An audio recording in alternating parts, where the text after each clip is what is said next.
நேயர்களே, இஸ்ரேல் பலஸ்தீன போருடைய தற்போது அப்டேட்ஸ் என்ன அப்படின்னு பார்த்தா, சீஸ்ஃபயரில் 300க்கும் மேற்பட்டவர்கள் இருக்கிறார்கள். அது இப்பொழுது கொஞ்சம் அடக்கப்பட்டிருக்கிறது. பெரிய அளவில் கொலைகள் இல்லை. இதுவரை நடந்தது அத்துமீறியது. ஆனாலும் ஆம்புஸ் தாக்குதல்கள் தொடரத்தான் செய்கின்றது, அங்கங்கே ஒன்று. இப்போ இந்த நிலையில் இந்த சீஸ்ஃபயர் எவ்வளவு காலத்துக்கு செல்லும் என்பதை நாம் அடையாளப்படுத்த முடியாவிட்டாலும், இன்டர்நேஷனல் ஸ்பெஷல் ஃபோர்ஸ் ISF அனுமதியை ஐநா வழங்கியிருப்பதையும், அமெரிக்கா தலைமையிலான கூட்டணி, அதாவது போர் தளவாடங்களோடு செல்கிற ரத கஜ துரஜாதிபதிகள் கொண்ட ஒரு படை, அது அந்த காலத்தில் அப்படி சொன்னாலும் இப்பொழுது எந்திர துப்பாக்கிகள், கண்காணிப்பு கேமராக்கள் மற்றும் டேங்கர்கள் வளையமாக அரபு படைகளோடு, அந்த படைகளில் துருக்கி, அதே போன்று எகிப்து, ஜோர்டான், சவுதி, யுனைடெட் அரபு எமிரேட்ஸ், பாகிஸ்தான், இந்தோனேஷியா இருக்கும் என்ற தகவலை நான் பதிவு செய்தேன். இது தற்போது அந்த நிலை. ஆனால் இன்றைக்கு யூதர்களுடைய திட்டம் என்ன?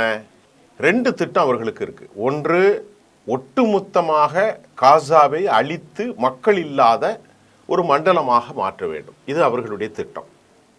இப்போ நேற்று வெளியாகிருக்கக்கூடிய ஒரு திட்டத்தில் எகிப்தினுடைய ரஃபா எல்லையை திறந்து விட்டு அதன் மூலமாக கொஞ்சம் கொஞ்சமாக கசாவிலிருந்து ஏராளமானவர்கள் நாடு கடத்தப்பட வேண்டும். இவங்க கடத்துறதில்லை, அவங்களே கடத்தி போயிடுவாங்க. அப்படி ஒரு சூழ்நிலையை உருவாக்கிடணும் இயற்கையாகவே. அதற்கு எகிப்தோடு ரகசிய திட்டங்கள் இருப்பதாகவும் நேற்று கிரக்ஸ் தனது செய்தியிலே பதிவு செய்திருக்கிறது. நல்லா கவனிங்க. எப்படியாவது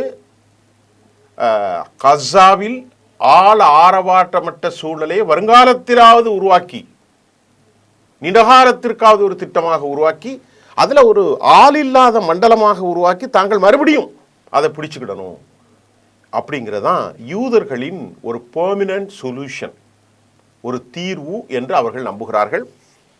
அதற்காகத்தான் குண்டு போட்டு சாகடித்து கொண்டிருந்தார்கள். அதற்காகத்தான் தென்னாப்பிரிக்காவுக்கு 153 பேரை விமானத்தில் கடத்தினார்கள். அதற்காகத்தான் வெளிநாடுகளுக்கு செல்கிற யூதர், அதாவது காசா மக்களுக்கு எல்லா உதவிகளும் செய்யப்படும் என அமெரிக்காவும் யூத நாடும் அறிவித்திருந்தது. இப்பொழுது யூதர்கள் ரகசியமாக எகிப்தோடு ரஃபா எல்லையை திறந்துவிட்டு அதன் வழியாக அவர்கள் அங்கே செல்லலாம், உங்களுக்கு பாதுகாப்பு வழங்கப்படும், உதவிகள் வழங்கப்படும் என்ற ஒரு ரகசிய திட்டம் செயல்பாட்டுக்கு வந்திருப்பதாகவும் நாம் இப்போது அறிந்து கொள்ள முடிகிறது. இது ஒரு பக்கம் அவங்களுடைய கான்ஸ்பிரசி நிறைய இருக்கு.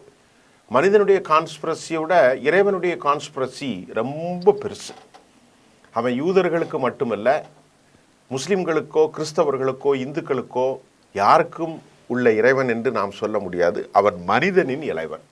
அப்படி ஒரு இறை சக்தி இருந்தால் அது ஒட்டுமொத்தமாக மனிதர்களுக்கு நீதி வழங்குவதாகத்தான் இருக்குமே அல்லாமல் எந்த மதத்துக்குரிய கடவுளாகவோ, எந்த சாதிக்கும், எந்த இனத்துக்கும், எந்த மொழிக்குரிய கடவுளாகவோ இருக்கவும் மாட்டான். அவன் இருக்கவும் கூடாது. அப்படி ஒரு கடவுள் இருந்தால் அவன் கடவுளாகவே இருக்க மாட்டான். யூதர்களை பற்றி சொல்கிறாங்க இல்லையா, இவங்க கடவுளுடைய சமூகம், இதெல்லாம் பக்கா அறிவுக்கு சூனியமாக்கப்பட்ட, அவர்களால் எழுதி வைக்கப்பட்ட ஒரு விவகாரம். இங்கே அப்படித்தான் சொல்கிறார்கள். இந்தியாவிலே பிராமணர்கள் ஆண்டவருடைய சமூகம், அவர்கள் மட்டும்தான் பூசைக்கு சமமானவர்கள். அதே எழுத்தத்தான் யூதரும் எழுதுறான். நாங்கள் ஆண்டவாரின் சமூகம், நாங்கள் செய்கிற பாவங்களை எல்லாம் அவர் ஏற்றுக்கொள்வார், கொஞ்சம் சின்ன சூடு போட்டு எங்களை சொர்க்கத்தில் அனுப்பிடுவார் அப்படின்னு அவன் எண்ணுவதின் விளைவுதான் இந்த மாதிரி மக்களை செய்வதும், நாங்கள் கடவுளின் பிள்ளைகள் என்று நாசகார செயல்களில் ஈடுபடுவதும் நாம் பார்க்குறோம். சரி, இப்போ இந்த மாதிரி பலஸ்தீன மக்களை கொன்று, பலஸ்தீன மக்களை நாடு கடத்தி, பலஸ்தீன மக்களை வெளியேற்ற திட்டம் போடுகிற யூத நாட்டில் என்ன நடக்கிறது அதை நான் பேசுக்கு முன்னாடி ஒரு 2-3 நிமிஷம் இதை கொடுத்துட்டேன்.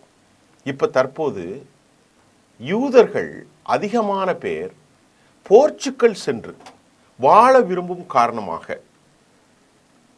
இஸ்ரேலிலிருந்து விசா மற்றும் விண்ணப்பம் பற்று ஒரு நிரந்தரமான குடியுரிமையை பெற்றுக்கொள்ள யூதர்கள் போர்ச்சுகல் கான்சுலேட்ல நீண்ட தொலைவில் நிற்பதை காண முடிகிறது. விவகாரம் முடிஞ்சு போச்சா? ஏன் போகிறாங்க? அதுக்கு காரணம் என்ன? 16வது நூற்றாண்டில் போர்ச்சுகல்ல இருந்து வெளியேற்றப்பட்ட செபாட்டிக் யூதர்களுக்கு போர்ச்சுகல் நாடு முன்னுரிமை தர இருக்கும் நிலையில், அதாவது டபுள் இரட்டை குடிமை மாதிரி மக்கள் அந்த நாட்டில் குடியேற மிக மிக மிக விரும்புவதாக பலர் கருதுகிறார்கள். இப்போ இந்த செய்தியில் நான் ஒரு சிறு சுருக்க சொல்லிட்டு 2வது செய்திக்கு போகிறேன். இப்போ அவங்க ஏன் போர்ச்சுகலுக்கு போகணும்? உங்களுக்கு ஒரு கேள்வி எழும். நாட்டில் பெரிய அயன் பீம், அயன் டோம், பெரிய கண்டுபிடிப்புகள், சொட்டு நீர் பாசனங்கள் எல்லாம் இருக்கிறத ஏன் போர்ச்சுகல் செல்ல வேண்டும் என்றால், இதுவரை நமக்கு கிடைத்த தகவல்கள் 1,36,000 என்று சொன்னாலும் தற்போது அது அதிக எண்ணிக்கையில் 2 லட்சத்தை நெருங்கும் அளவுக்கு அந்த 90 லட்சத்திலிருந்து ஒரு குறிப்பிட்ட பெரும் சமூகம் அங்கே சென்று விட்டார்கள். நாட்டிலிருந்து அவங்க பெர்மனண்டாக போயிட்டாங்க. இனி இந்த நாடு உருப்படாது. ஏன்னா இந்த நாட்டினுடைய பாலிசி வலதுசாரி யூத சியோனிச பாலிசி உருப்படாது. இங்கே நாம் அதிக நாள் தாமதிக்க முடியாது. பக்கத்தில் இருக்கிற காசாவில் எப்போதும் தாக்குதல் நடக்கும். லெபனானின் எல்லையில் ஹிஸ்புல்லா தாக்குதல் நடத்தப் போகிறார்கள். ஏற்கனவே தங்கள் யார் என்பதை நிரூபித்திருக்கிற ஹவுதிகள் இப்பொழுது சிரியாவிலிருந்து பல இனக்குழுக்கள், ஈராக்கிலிருந்து அவர்கள் இடமாட்டம் செய்து தரைவழியாக உள்ளே வரப்போகிறார்கள். ஈரான் எந்த நிலையிலும் தாக்கப் போகிறது. ஏற்கனவே தாக்கி பெரும் மனித பேரழிவை நடத்தி நாட்டை துவம்சம் செய்து நாம் மறைத்திருக்கிறோம் என்பதை அறிவுஜீவிகளான யூதர்கள் நன்கு உணர்ந்த காரணத்தினால் அவர்கள் தற்போது போர்ச்சுகல் நாட்டிற்கு இடம்பெற ஏராளமான கூட்டம் அங்கே நின்று கொண்டிருக்கிறார்கள். ஏராளமான கூட்டம். இப்போ உங்களுக்கு புரியுதா? இறைவனுடைய கணக்கு ஒன்று, யூதருடைய கணக்கு ஒன்று. சரி, அடுத்து 2வது என்ன பார்க்க போறோம்னா, யூத இராணுவத்தில் மிகப்பெரிய அளவிலான பின்னடைவு என்னன்னா, இராணுவத்திலிருந்து ஏராளமான வீரர்கள் தொடர்ந்து வெளியேறிட்டு இருக்கிறாங்க. இராணுவத்தில் இப்போ யாரும் பணியாற்ற ஆர்வம் காட்டலை. லெப்டினன்ட், கேப்டன் பதவிகளுக்கு கிட்டத்தட்ட ஒரு 1300 இடங்கள் மேல் காலியாக இருப்பதை நாம் அறிந்து கொள்ளக்கூடியதாக இருக்கிறது. மேஜர் பதவிகளிலும் கூட ஒரு 300 இடங்கள் காலியாக இருக்கிறது. அதற்கு மேலே கர்னல், பிரிகேடியர் பதவி அது வேறு விஷயம். ஆனால் இந்த மாதிரி இராணுவத்தில் ஆட்கள் பற்றாக்குறையும், இராணுவத்திற்கு சேர்வதற்கு மக்கள் விருப்பமின்றியும், அதாவது ரிசர்வ் ஃபோர்ஸாக இருந்தாலும் ப்ரொஃபஷனல் ஆர்மியாக இருந்தாலும் 40 ஆண்டுகளில் இப்பொழுதுதான் இப்படி ஒரு நிலை ஏற்பட்டது என்பதுதான் நிதர்சனமான உண்மை. இந்த உண்மையை என்ன காரணம் என்றால், இராணுவத்தில் யாரும் பணியாற்ற முன்வராதது குறிப்பிடத்தக்கது. ரிசர்வ் படையினர் பலர் தேர்ந்தெடுக்கப்பட்ட இதற்கிடையில் என்னென்னா, இராணுவத்தில் ப்ரொஃபஷனலாக யாரும் தேர்ந்தெடுக்கப்பட வரலாங்கிற காரணம் ரிசர்வ் ஆர்மியை இவங்க கொஞ்சம் தேர்ந்தெடுக்கிறாங்க.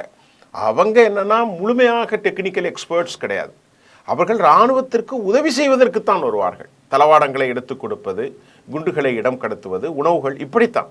இவர்கள் கூட ஒரு குறிப்பிட்ட 70 நாட்களுக்குள்ளே தான் அவங்க ஒர்க் பண்ண முடியும் என்றும், அதற்கு பிறகு அவர்களால் தொடர்ந்து பணியாற்ற முடியாது என்ற சிக்கலில் இராணுவத்தின் பல இடங்கள் என்ன இருக்குது,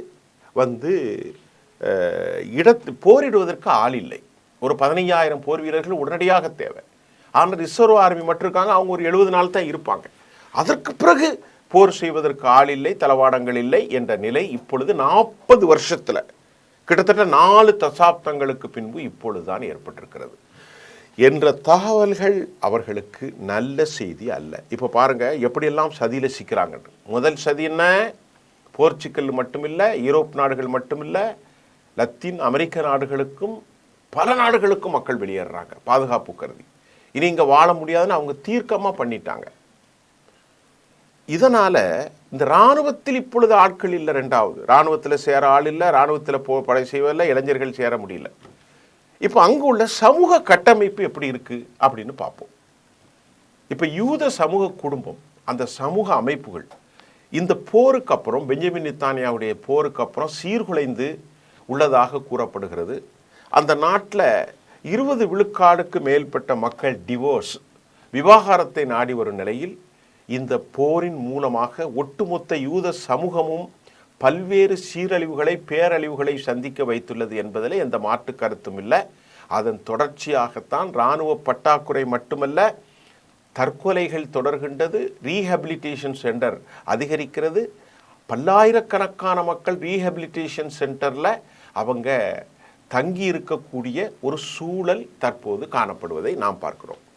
அப்போ அவர்களுக்கு சமூக அமைப்புகள் கெட்டு போய்விட்டது, தற்கொலைகள் அதிகரிக்கிறது, முகாம்களில் மக்கள் அதிகமாக தங்களை சேர்த்து கொண்டிருக்கிறார்கள். அப்போ இந்த காரணத்திற்கு இந்த போர் யூத சமூக அமைப்பை முழுமையாக கருவறுத்துட்டு அப்படின்னு பார்க்கலாம். இது ரொம்ப முக்கியமான விஷயங்க. அதற்கு அப்புறம் யூத ஹரிடி சமூகம்னு ஒரு சமூகம் இருக்கு. அவங்க யாரு? அவங்க வேற யாரில் ஆர்த்தோடாக்ஸ் யூதர்கள். அவர்கள் தோராவை மட்டும் வாசிப்பவர்கள். ஒரு 80,000 வீரர்கள் இருக்கிறார்கள், இளைஞர்கள். அவங்கள இராணுவத்தில் சேர்த்தா அந்த பட்டாக்குறை நீக்கலாம் என்று எல்லாரும் சொல்லும்போது இந்த ஹரிடி ஆர்த்தோடாக்ஸ் யூதர்கள் நாங்கள் ப்ரியோரிட்டைஸ் எங்களுக்கு என்னன்னா, எங்களுக்கு தோராவை டீச் பண்ணுறது. We teaching to the people, we profess and propagate.